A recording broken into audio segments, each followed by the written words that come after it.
I never usually do this in my videos, but if you enjoy this, if you enjoy my content in general, then please consider leaving a like. It takes 0.5 seconds and it really helps me out a ton. And if you're not subscribed, then please hit subscribe as well, because that will make me happy.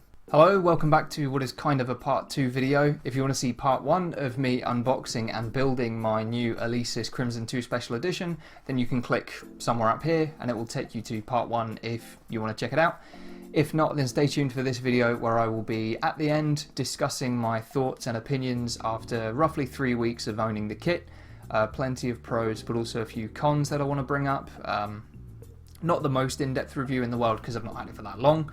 But yeah, just some kind of initial thoughts after owning it for, as I say, about 3 weeks. But before we get to that part, I wanted to just demo kind of some of the sounds from the kit, you know, the preloaded voices that you get, some of the customization options as well. Haven't actually recorded that part yet, so who knows how it's going to turn out, but here we go.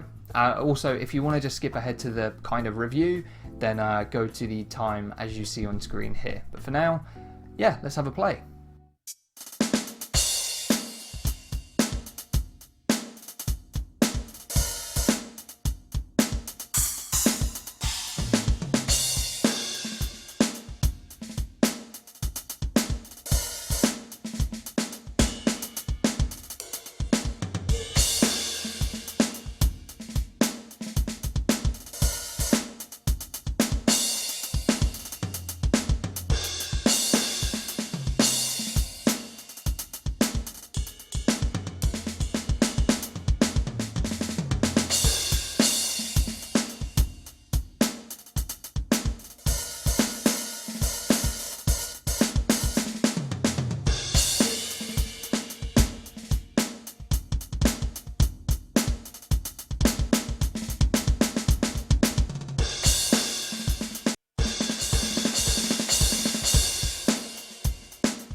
So on to the review portion of the video. As I said at the start, there's plenty of pros to the Alesis Crimson 2 Special Edition, but there are a few cons that I've found as well. We'll start with the pros because by far there's more pros than cons. So straight away, I love the feel of the mesh heads.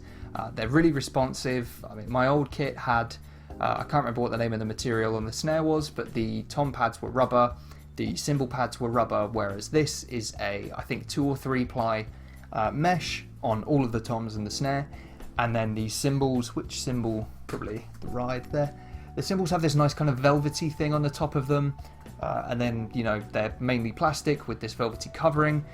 They feel really responsive and they feel really well built as well. I've been beating the hell out of these cymbals for reasons we'll get into in a minute, and yeah, they don't feel like they've taken any damage yet. They still kind of look like how they did fresh out of the box, as do the pads. So that's a huge pro. You know, I've been hitting these quite hard and they feel really responsive. They feel definitely way more like an acoustic drum kit than my old rubber pad electronic kit ever did. My second kind of biggest pro for this kit by far is the customization options available. So I've had a play around with the brain, which I don't think, no, you can't actually see it on screen, but maybe I'll just flash up an image of it right now. Maybe, there we go. And yeah, you can assign sounds to, you know, pretty much wherever you want. If you were that way inclined, you could have the kick to sound like a ride bell if you wanted. Not that really you ever would, but anyway. The customization extends as well to the rims. So straight out of the box, like a standard kit sound on this, the rims on the toms, you see that? Yeah. They will just sound like a rim shot on a tom. However, it's not really very often that you would need that sound. It's, you know, how often do you play rim shots on a tom? So instead what I've done is I've got my 2 rack toms set up as splashes, and I have my floor tom rim set up to sound like a china, but I don't really use it that often because it's actually kind of awkward to hit, as you can imagine. So I think what I'll do moving forward is, depending on what song I'm playing and what style of genre I'm playing for that day, maybe I'll just change one of the crashes to be a china and go from there, but it ultimately depends on what I'm playing. But on the same topic, the drum brain, the module, is really, really easy to use. It's only got maybe like 4 or 5 main buttons. They're really self-explanatory, you know, enter, menu, up, down, done. That's kind of it. But it's really straightforward. The main dial for scrolling through kit sounds and then like adjusting volumes and pitch and pan and stuff like that. Really straightforward, really easy to use. I can't complain about the module at all. I will say that there's a hell of a lot of preloaded stuff on there which I think is kind of useless, although I would say that about 9 out of 10, or in fact pretty much every electronic kit I've ever played. I've only ever owned 2 different ones. This is my second, obviously. But any electronic kit I've ever played, I do find that the drum brains are just loaded with a bunch of stuff that you're never going to use. Like the really stupid stuff, like where you hit the crash and it goes like where or something. Like, how often are you going to use that? And I will say that the Crimson is loaded with a bunch of those, to the point where it feels like they've just, chucked in 100 of these things just to say, we've got over 650 sounds like preloaded on the module. It's like, great, but you would say at least 600 of them are kind of useless or, very, very niche. So for example, the splashes, there's only 2, so far I've only found 2 preset splash sounds, but I can't imagine they'll be anywhere lurking, in like the upper 600s. I found them at about the 420-ish mark. They're right next to each other, so it wouldn't make sense to me, for them to have another random splash sound at 587. I do think there are only 2 splash sounds on here. And then comparably, I think there's only 1 or 2 China sounds, and then there's like 18 congos and like Indian drum sounds and China drum sounds, like these kind of wacky. I'm not talking disparagingly on that style of music, it's just, why have 2 splashes when you've got 30 really niche random sounds that you're never going to use? But that's not just a criticism on the Alesis 2, and also I'm not meant to be talking about criticisms yet. Maybe this video is going to be a bit of a mess, but anyway. Yeah, it's just a criticism of electronic kits in general. They tend to come preloaded with a bunch of stuff that you're never really going to use. Back to the pros for a minute. So I kind of alluded to this earlier, but I've been hitting these really, really hard. I do think that the mesh pads, you get the best out of them the harder you hit, to be honest, or in my experience, that's how it's been so far. I would say especially with the cymbals as well, the harder I hit the cymbals, the better they sound. And yeah, they feel really durable. The mounts don't slip at all. I've not had an instance, where I'm hitting the tom super hard and it starts to, like slide down the rack or something. That hasn't happened once. So yeah, the build quality of this stuff is absolutely amazing. Like, everything feels really sturdy. Feels like it's definitely built to last, and no matter how hard I hit it, it's, it's responsive. Nothing feels like I'm pushing it too hard or like wobbling or whatever. Overall, really impressed with the build quality on the kit. And then just to talk about the sounds again for a second, so maybe I should have mentioned this a minute ago, but yeah, there's a bunch of sounds and preloaded things that you're never going to use, but you can also upload your own. I haven't done that yet. I'm not sure if I'll bother, to be honest, because a lot of the good preloaded sounds and voices on the kit are actually really nice. So I love the kind of standard straightaway snare. I dropped the pitch on it by a notch and increased the volume on all the toms because I did find they were a bit lacking at first. But yeah, the preloaded sounds that are good, I think are really, really good. And the variety of crash sounds as well is another really strong point, I think. There's nothing quite like having, maybe like an 18-inch quite nice deep, almost like Ride Crash hybrid. And then for me, I like to have a nice bright, maybe 16-inch sounding, nice snappy left crash, just to really cut through while I'm playing.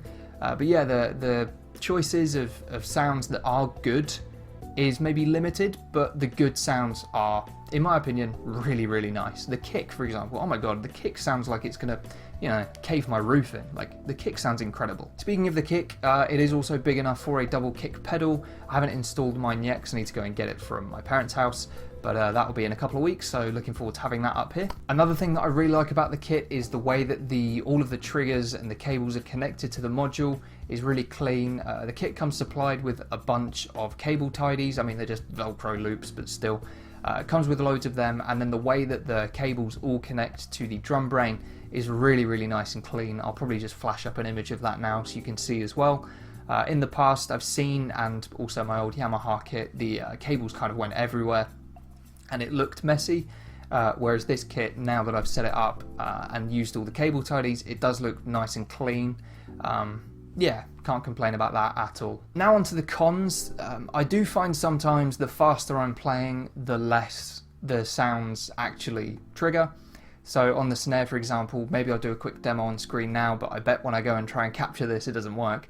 But sometimes I'll be playing like a 30-second note roll at maybe a slower tempo or whatever, but still playing 30-second notes on the snare, and it only registers every other hit, for example. That can be quite annoying, so maybe I'll see if I can demo that now.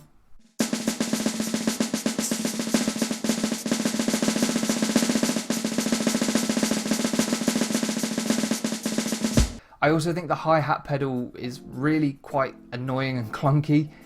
Sometimes I'll try and play an open hi-hat and it doesn't register at all, or you know, vice versa. I'll have my foot, I think, fully clamped down or hard enough that on an acoustic kit I would have that nice closed hi-hat kind of chip sound, but for some reason the Alesis kit thinks that I've got the pedal slightly open, so the hi-hats will start ringing. I do find that really annoying, and I also find that just playing the hi-hat pedal, say if I'm playing, you know, a groove on the ride and then I'm just using my left foot to keep tempo, I find that, or I did find until I changed it, that it would play a splash, like an open splash sound on the hi-hat rather than just that closed kind of, you know, chip sound that we all know. And I found that really annoying, so I did actually just go into the drum module and change that so that the sound now doesn't splash and just plays, you know, a hi-hat closed pedal effect. No room for error really, but before anyone says, oh, maybe it's just your technique, no, my old Yamaha kit was way better with that.